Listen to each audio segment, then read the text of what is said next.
what's up? Hey, happy Jackie Robinson Day to anyone who knows what that is. He's a baseball player. Apparently, young kids don't know who baseball players are anymore, but that's because the sport kind of sucks. All right. But yeah, Jackie Robinson Day. It's a pretty important day just in our country's history. Not just because of like black people playing sports or something like that, but apparently, like I looked at some like countdown list of Jackie Robinson facts that you may not know. What's up, Finn Kaufman? And there were some cool ones in this one. Okay, so the first one was Jackie Robinson integrated baseball, meaning like there was a black guy allowed in baseball before the military was integrated, and like that was like a year before the military was integrated, and 7 years before Brown versus the Board of Education, which was schools being integrated. So basically, like our entire country wasn't allowing black people to do anything, yet they were like, all right, you can play baseball. So it was like a lot of stuff was on the line because like what if he just like snapped? You know, like people were throwing like, you know, stuff at him and like spitting on him and stuff like that and like calling him outside of his name and like, you know, threatening his life.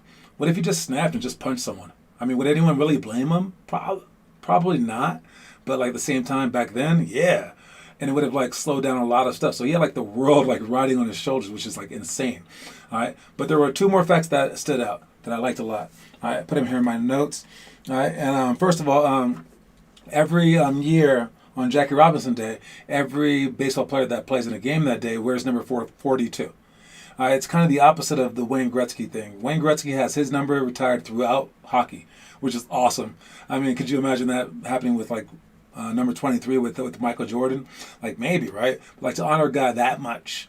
But for them, they all wear Jackie Robinson's number, which is really cool. And then the last game that he ever played, he played for this like other team, like from Hawaii or something like that, Jackie Robinson. And the last day, his last game ever playing was December 5th, 1941. All right. What's up, Ren? Just in time, too. What happened 2 days later? Jackie Robinson played on December 5th, 1941 in Hawaii. 2 days later, he actually left that night.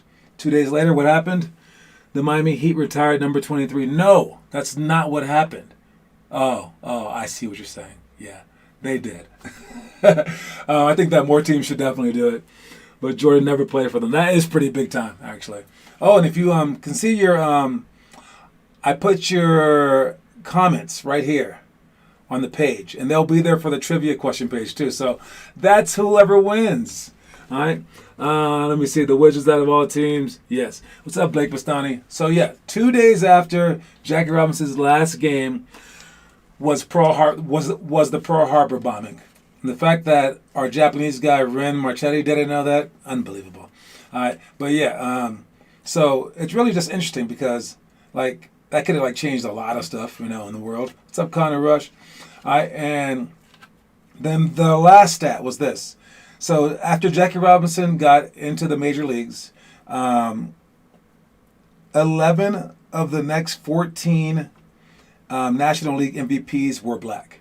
All right, to me that's amazing. Not the fact that they could have become the MVPs, but because that they would allow it.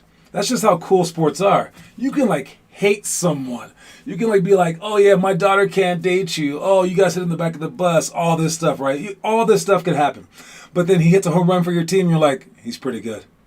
I mean, like, sports is like the national unification thing where, like, anything goes. Like, you could have, like, anyone on your team, like Hitler or the devil, and you'll be like, thank you for helping us win.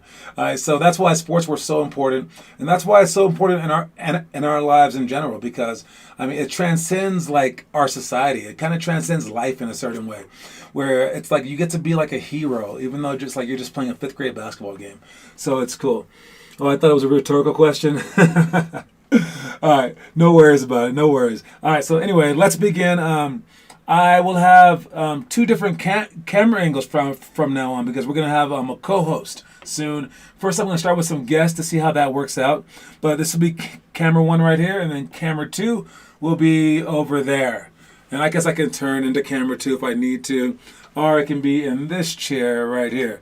All right, and that's about it. Oh, that's the number 50 jersey is extra small, just because I want no one to ever have the number 50 jersey, because that would be stupid since we're 50 All-Stars. All right. Anyways, let's start with the quote of the day. All right, the quote of the day is, the greatest prayer is patience. And that could mean anything. It's from Buddha. Buddha, as I said earlier, was a real person, a real human being person. And like the Buddhist who's Ren's mom, they don't believe he was a god. That's like the coolest religion ever. It's like, who's your guy? You're like, oh, that dude, Bob. He lived pretty well. That's an awesome religion. I mean, like, they're not trying to claim anything like magical. They're just like, nah, that guy right there lived pretty well. Well, yeah, that guy, he found peace and all that stuff. But anyways, the greatest prayer is patience. If you can be patient like a Buddhist monk, all right, patient. All right, not just in like overall life, but like for every single play, be patient and strike whenever it's hot. All right, jeez, John's got the setup. Oh yeah, you know me, baby. So the greatest prayer is patient. All right, you can pray for things to go right, or you can just like take your time and trust the process and make it right. All right, you don't need to be on your knees like praying, like, oh please, please, please. No, you make it happen. Just take your time. All right. Anyways, let's move on. We got our elementary drills. All right. For elementary, we got the first one right here. Let me pull this up real quick without dropping anything. All right. Elementary drills. We got 3-man weave. All right. 1-on-1 alley. Is this it? Yeah. 1-on-1 alley. 4-on-3 scramble. All right. Patience. 0, 50, 100. 0 to 3 seconds, down by 3, down by 10, 3 seconds left. And let's start with patience, since that was our quote. All right, for patience, it's 0, 50, 100. This one might be Connor's first time hearing this, but this is very, very important. And you guys need to start playing by it. I know that during my open gyms, I definitely don't do it. I try to do it, but like no one else plays along. If you can get your entire team in on this, you'll be a great team. But in the long run, even if your entire team's not doing it, you would look good to another coach if you did this. All right, the first time that you catch the ball on offense, don't shoot it, don't drive, and don't throw a home run pass for an assist. All right, the second time that you catch it, 50% of the time you want to shoot that thing, or like drive, or throw a dime to someone. And then the third time that you catch it, if you didn't do that the first 2 times, the third time that you catch it within the offense, cutting, all that stuff, the third time that you catch it, jack it up. All right, go to the basket as strong as you can, go for that foul, or just like try to throw at the most awesome dime ever. All right, but that's the patience that you need to show. And during high school basketball, you're not going to get that. People come down the court and just jack up the first shot that they see. And oftentimes they have the coach going, shoot it, Billy, shoot it. You're like, my name's not Billy, my name's John. But still, you want to be patient in that regard. If everyone plays by those rules, now you have people cutting, now you have people into the game, people touching the ball on offense, and they're much more likely to go for your offense rebounds, much more likely to be okay if you go 0 for 7. Like, it doesn't matter. Hey, we all miss shots. Who cares? And if you pass the ball around enough, now we're all feeling like we're a part of the team. So people aren't going to be lazy on defense, lazy in transition, lazy for loose balls. All right, they're going to be with it. And plus, you're going to look like a good basketball player to a much more disciplined college coach. All right, so slow the game down. Stop shooting the ball with under 10 seconds. All right, what do we have? Nothing. All right, moving on. We got 4-on-3 scramble. I'm going to try to talk about this one, 4-on-3 scramble. All right, we'll see what I can do with the iPad setup here. All right, we got 4-on-3 scramble, and I'm going to try to do this. All right, let's see. So, all right, we got this is so confusing. All right, let's see this. Double tap to get that guy out. Nope, that didn't work. I am still figuring this stuff out. Don't mind me. All right, so there's 4 people right here, and they're on the outside. All right, the coach has the ball here on the baseline, and he can pass it to one person, other person, or that person. All right, and then we have 3 guys here on the baseline out of bounds. All right, and these 3 guys have to guard these 4. All right, and how they do it is, as soon as we pass the ball to them, they're going to be sprinting out and guarding the two closest players. All right, by being in help side, but also kind of watching this guy cutting back door, because at any point in time, one of the outside players can cross that 3-point line. All right, and if he does, you have to scramble. All right, now this play, this drill works because as that guy passes to him, he was guarding the ball. So he has to be right there where the center guy has to be right there. As he passes the ball right here, this guy must be right there. So during that pass, this guy right here needs to start reading it. It needs to start sprinting to the opposite side. So as soon as he catches the ball, he'll be right there. All right? So you have to start reading plays ahead of time. And then offensively, being able to skip a ball to this guy and being able to drive fast is a huge plus. All right? I should be able to drive and do that at the same time, but still. All right. So I like this drill for offense and for defense. And basically, you want to pass the ball 3 times max to begin with before anyone can cross that 3-point line. And then after you pass it 3 times, then you can drive to the basket to create. Defensively, you want to be scrambling to basically guard everyone at every given time. And on offense, you want to be able to score against 3 people. It should be simple enough. You should have a wide open shot. And if you don't, that's probably your problem during actual games. All right. So when do we use 4-on-3 scramble during games? We use it on fast breaks whenever they happen to be like so fast that one of our guys is trailing. We use it on offensive rebounds. If they happen to get an offensive rebound, we are way out of position where they kick it out. Now you're not guarding your man; you're guarding whoever you can see. Use it on fumbles, like if you drop a ball, if a player of yours trips. You can also use it on closeouts. If there's a closeout, it's really hard to stay in front of someone as they drive. Now we're in a scramble situation. All right, and as soon as they kick out, it doesn't matter who your man was initially. You have to pass out. And the biggest part of this on defense is to talk. All right, communication skills go a long way. You want to over-talk in this drill. If you're not speaking the entire time, you're doing something wrong. If you're not sprinting the entire time, you're doing something wrong. All right, you should never just be guarding a man and then shift over. Nah, if you're guarding a man in 4-on-3 scramble and they skip the ball, you get ready to run like full court. Not full court, but the sideways full court. All right, so that's 4-on-3 scramble. All right, hope you guys understand it. Moving on. All right, we got, what else was there? That was from yesterday. This is from today. All right, we got 0 to 3 seconds, down by 3. All right, if we're down by 3 with like 2 seconds left, down by 3 with 2 seconds left, baseline out of bounds.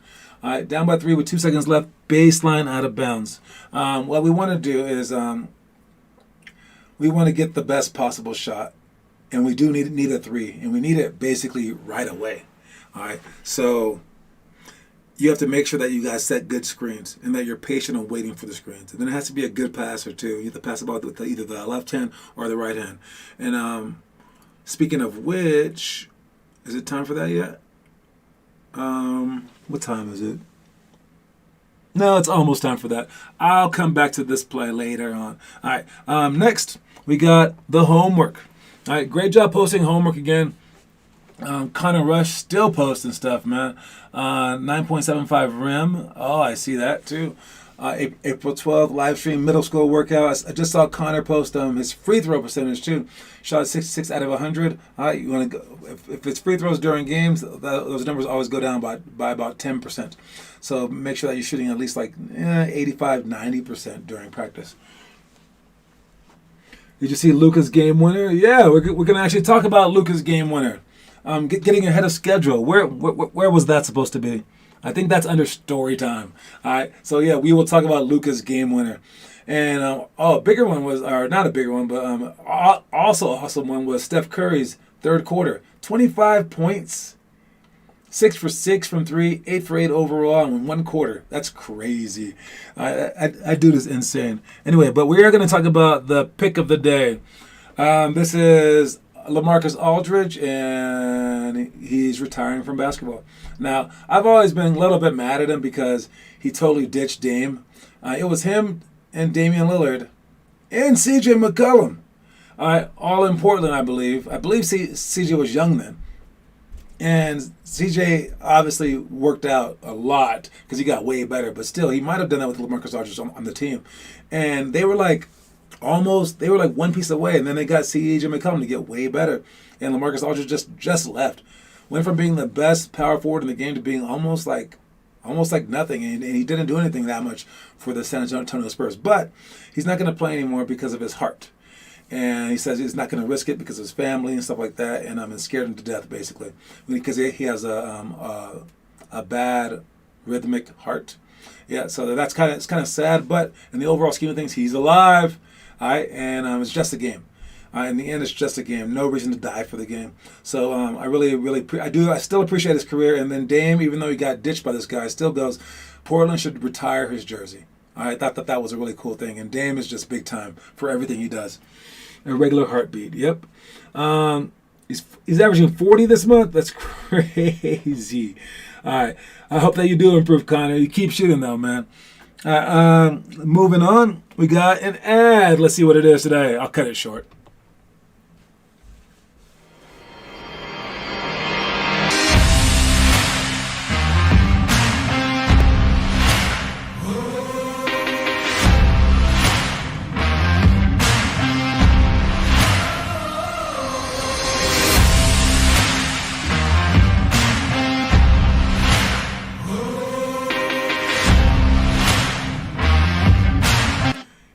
Ended on a dunk. All right, that's our ad. Wow, that's a pretty good ad. That just reminded me. So Connor's coming into our program. He hasn't seen our program in action before. Yo, Connor, I play the kids up. All right, so you go 9th through 12th grade together, whatever, 5th through 8th grade together, 1st through 4th grade together, playing 4th grade. But here in Colorado, no one plays up. I mean, no one really plays up around the country. So here, if you took like an 8th grader, let's say, and you played them against a 9th grader, 8th grade boy against a 9th grade boy, people would think that you're crazy. They'll be like, wow, this guy's hardcore. Dude, that right there in the beginning was Finley as a 6th grader playing against 10th grade boys. All right, and scoring on them. And like one guy was a 7-footer who she shot over. All right, it's just the way that we are. All right, that's 4 grades up plus a different gender. I mean, so like no matter what I do to you guys out here, just go with it. That'll be a hard thing. We haven't really introduced that to anyone yet. The best teams in Colorado played like in the worst divisions just to win by 70. It's crazy. I mean, it's so bad. But we are going to change things slowly but surely here. And it all starts with that. Anyways, Curry should win MVP. We don't know, man. Make a case for it. Make a case for it. All right, moving on to middle school workouts. You have your reverse layup, focused on speed, footwork, and position. Baseline out of bounds for shots. Loose balls in play out of bounds. And then press break walkthrough. 49 seconds, down by 3 with free throws. 5 on 5. All right, let me think. Let's go with press break. All right. So for press break, we got. Let's see. Do I have a point guard here? It doesn't matter. All right. So we have people taking the ball out of bounds. People right here. People right there. People right there. And these guys move out the way. All right. So right when we take the ball out of bounds, you want to one person screening for the other person, either there or there. All right. And any kind of offense for a press break, you don't want to do what I saw this last weekend. You don't want people down here to begin with. This team got pressed, and I just wanted to scream it out because the coach was even telling them to get closer. And it was so crazy because you're just not going to be in a good position to catch the ball anywhere. You're not going to get open that well. All right, so get to right here, spread out, and then set a screen on the bottom side so that you can seal the person to your back so that one of you are open. All right. And once someone passes the ball in bounds, for us at least, you pass the ball right here, the first thing that you want to do is to watch this guy cutting middle. All right? If he cuts middle and you can pass the ball ahead, This guy right here should be running along the sideline. He should be running along the sideline, and they can pass the ball ahead. But even if you don't have that pass, this guy right here can dribble the ball forward. All right? And if he dribbles the ball forward like this, then this guy keeps his distance, and this guy will get his back. All right? Again, we talked about this last week, but you go like this, and then he passes you the ball right here, and then he goes forward, and then he gets his back. And when the ball's over there, this guy's straight ahead, and this guy will be flashing middle. And by the time that you reverse the ball once or twice, everything should be wide open, and you just take your time with it. All right. Next one is to talk about the out of bounds or the loose balls. All right, going for loose balls. All right, diving for the ball. You get down low. You get towards your knees first, but you hit the ball. You hit the ground with your hands first, and then your belly to your thighs hit the ground, and then you swim. You swim forward. Unless you're saving the ball from going in the backcourt or out of bounds, then you want to jump in the air, catch it, and then sweep it under your body as you turn to the side. We actually practice this stuff, so heads up for that. What is this? Blake, are you a snowflake? It's like 80 degrees, so you can't play basketball outside. It's snowing right now in Colorado. It is. It is snowing right now. All right. A little bit different here, man. You know, it's almost springtime. Wait, is it springtime? It is springtime, and it's snowing. Yeah, it's pretty crazy. But it's not snowing that badly, and it'll stop by this weekend. Anyways, next up, we got, let's skip that stuff. We got this stuff, and now it's time for our story. The story of the day is, on offense, you should utilize, and I'm going to mention this in the same breath as the Luka Doncic play, okay? So on offense, you should utilize a combination of pick and rolls, jab steps, and post moves that have counters to create a repertoire that is impossible to stop. By practicing enough to react quickly and being patient enough to take what they give you, all that's left is to ask your defender one question. How do you want to lose today? All right. Now, this is talking about our jab steps and things like that, pick and rolls, and basically you just keep reading the defense until the defense is like, we're only going to give you this. They have to go under. They have to show heavy. They have to do something wrong, all right, to guard you. All right? And if you're patient enough, you wait for them to do that something wrong. And then if you practice every single counter, you're bound to win eventually. You're just going to say, like, what do you want me to do? So you can't impose your will, but what you can do is you can just be patient enough to wait for them to make their mistake. All right? If they didn't go for the spin move, did they go for the fake spin? Not the fake spin. The rocker step, not the rocker step, then the step through. They can't guard all of them. All right, but you have to practice it. And where Luka does this is, whatever you give him, this dude's going to make it.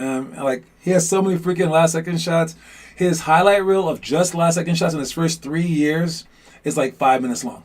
I mean, just the last-second shots. It's crazy how many. But, yeah, here's the latest one if you happen to not see it. Dallas out of timeouts. Memphis by 2, 1.8 remaining. Got to get it in. Here's Luka. Gets it away. Got him. It's gone. A Doncic dagger. He wins it. Three. As he was stumbling, he somehow got it to go. This dude's amazing, man. He's always doing that stuff. Three, though, Dave. It looked like his foot was behind the line, and he released it in time, but we'll look. Like, literally always doing that stuff, man. Yo, that's just who that guy is. All right, Gavin and Armand are too, I'm pretty sure. What is it? Oh, that they're going to do Sports Strong? MVP Flight League isn't amazing. They are decent, though. John might go for next weekend is 20 points with 4 assists, 6 rebounds. He'll have a game in a week. Well, good luck in your game, man. Don't ask me. I'm just the guy who reads. Why do we say that? All right. How's the team? Shout out for the 8th grade. They weren't very good. Yeah, Sports Strong is not very good. But again, it doesn't matter. Because, again, if you put me on Sports Strong when I was in 8th grade, we would have been the best team in the area. And everyone would have been trying to play for our team, saying that's the best team. So how about you try to be that player? All right? Like, are they good or not? It doesn't matter. They have you now. If they have you, then they're pretty good. And then as soon as you get better, then they're better. Stop worrying about who people have on their team. All right. Next thing. let's see. Talked about all of that stuff. Talked about the story time. Now we're going on to high school. All right, for the high school stuff, I don't know why the third one's always messed up, but that one's defense on dribble handoffs. All right, and when we play defense on dribble handoffs, we do a flat show. All right, and let's see, points in the pot game. It's a fun game. I played Connor in that game last week, and I beat him barely, man. He hit a lot in the end. All right, contest shots. 0-3 seconds, down by 3 with free throws, and then Olympic drill. For contest shots, make sure on fast breaks. You guys are about to start playing again, so heads up. All right. Yes, the regular contest shots is you get your hand in their face. Obviously, okay? You don't want to be so far away that they're getting wide open jump shots. You get your hand in their face. You don't go for the ball, because if you go for the ball, your hand's not in their face, and they get to see the whole basket. Sure, you might get the block, but how many threes do people really block? You aim for their face. You don't poke their eyes out, but you aim for their face so that they can't see the basket. All right. But on a fast break, you want to make sure that you contest their shot, contest it, not foul them. You don't want to be swinging down trying to block their shot. As they're driving, just sprint to the ball side. If they're driving left, that's their left hand. If they're driving right, that's their right hand. And then you put both hands up, get a chest near them, and just make them do a spin move, or make them go behind their back. Make them change direction in any direction, and then you try to stay as close as possible. All right, you just make them change direction, and that's all that you have to do. And then if they come right at you, jump backwards. Don't let them draw a foul. All right, so that's what you need to do. Make sure that you guys contest shots. All right, next one, we got our trivia question for the day, and here's where I have the comment board is on there, so you get to see on the screen who commented first. All right, so this is one of my favorite plays of all time. I like Michael Jordan more than I like Reggie Miller, but this play was awesome because Reggie and Michael Jordan were playing and in the playoffs, and he comes off the screen, and like there's just like, what is there, like a second? They're down by one or something like that, and he comes off the screen, and Jordan's right on him. He runs and he just shoves Jordan out of the way. It's crazy, and he catches the ball, hits a three, and like to win the game. And actually, there was one more play afterwards, but I thought it was amazing because you guys might know it, but like to us, Jordan was a god. Like seriously, and like the refs, you can't touch Jordan. You guys know about like how the refs always favor LeBron, blah blah. No. They favored Jordan so much. It was nuts. All right, if you breathed on Jordan, it was a foul. All right, because he was the key to the entire NBA. Reggie just shoved him out of the way, and it was amazing because like the refs like to swallow their whistles. They didn't know what to do. They were just shocked. All right, and it was like, oh, okay. All right, it was definitely a foul. It doesn't even matter yet. Anyways, here's the trivia question though from that day. The trivia question is, that was a playoff game in a best-of-7 series. Which game was it? Was it game 1, 2, 3, 4, 5, 6, or 7? Which game was it? Pushed Jordan way before he got to the screen. Yeah, he did. But he just shoved him. And I thought it was really, really cool. To shove a god out the way is just big time. All right. So anyways, what game number was it? What game number was it? First one to put the right answer wins. It was so clear, too. You gonna guess, Ren? What game number was it? Game 3? Any more guesses? Game 3. It was game 4. It was game 4, and that would be Blake Bastani again. All right, man. Yeah. It was game 4. It was game 4. So, Blake, man, hey, that's back-to-back, or is that 3 in a row? All right, Blake is at 3 games right now, and it's 6-3. And Blake already has 2 coins. All right, and everyone else has 1 coin. Ren is not game 7. All right, and Blake already has 2 coins. Ren has 1, I think. A few other people have 1. If Blake gets this and he comes back, he'll have 3 coins. He'll have the most coins in the history of the world in our coins. Wait, no wrong number? Finn, he is catching up, guys. Anyways, so that's that. And last thing is the movie of the day. Did I update the movie? I don't think I did. All right. The movie of the day is The Express, the Ernie Davis story. All right. For the Ernie Davis story. All right. This one was it's the third grade movie for the just mentioning it today for the month, and this is another like black civil rights one. Right. This guy came after Jim Brown, which was one of the greatest running backs in the history of the world. And after his 4 years were up in college, and he's already a pro, this other guy, Ernie Banks, comes and does basically the same exact thing. And everyone's like, whoa. But it tells like his story. And it's a pretty decent story, too. I definitely recommend this movie. It's not a little kid's movie, even though it's for third graders. It's just that the rating is so low that you can make it for third graders. So I did. Anyways, that's all that I have for today. Congratulations, Blake. You have the most out of everyone. You have the most out of everyone in the world because no one in Colorado has them yet. I won't start that until August. I won't be giving any coins until August. But yeah, super excited to get started here again. Let me know how your games go. We have more workouts this weekend. And don't forget the quote of the day is the greatest prayer is patience. All right. And heads up for the leaderboard. It's already updated. And I will, let me think, am I missing anything? Nope, I don't believe so. That's about it. And happy Jackie Robinson Day. All right. Talk to you all later. Peace, everyone. And I am out.